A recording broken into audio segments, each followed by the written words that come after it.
Warigani mpenzi mtazamaji na mfuatiliaji wa vipindi vyetu vya Stein TV, bado tunaendelea kukujuza habari zinazojiri ndani ya nchi na nje ya nchi, na kwa sasa tuangazie taifa la Kongo. Jamhuri ya Kidemokrasia ya Kongo DRC na kundi la waasi la M23 wanatazamiwa kufanya mazungumzo yao ya kwanza ya moja kwa moja leo mjini Doha. Hii inaashiria kuwa hatua iliyopigwa kuelekea juhudi za kumaliza moja ya migogoro mikali zaidi katika Afrika ya Kati katika miongo kadhaa. DRC, Umoja wa Mataifa na majumuiya ya kikanda yanayoshutumu Rwanda kwa kuunga mkono M23 na kuwapa msaada wa silaha na kijeshi, ingawa Kigali inakanusha hili.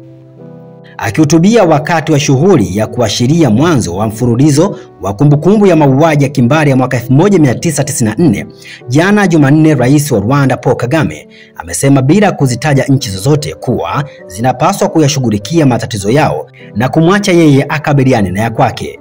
Mwezi Desemba mwaka jana, mazungumzo ya amani yalisimamiwa na Angola yalivunjika baada ya Rwanda kuitaka serikali ya Kongo kuzungumza moja kwa moja na M23.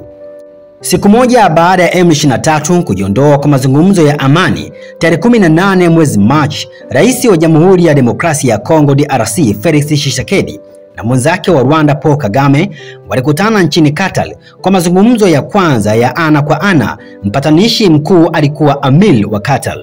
Haya yanajiri baada ya Angola kujiondoa kama mpatanishi mkuu wa mzozo kati ya Kongo na M23. Kundi la waasi linasonga mbele kwa kasi na kuchukua udhibiti wa miji miwili mikuu, Goma na Bukavu. Mzozo umeongezeka haraka tangu Januari mwaka 2025 na maelfu ya watu waliuawa na mamia maelfu kulazimishwa kuyakimbia makazi yao.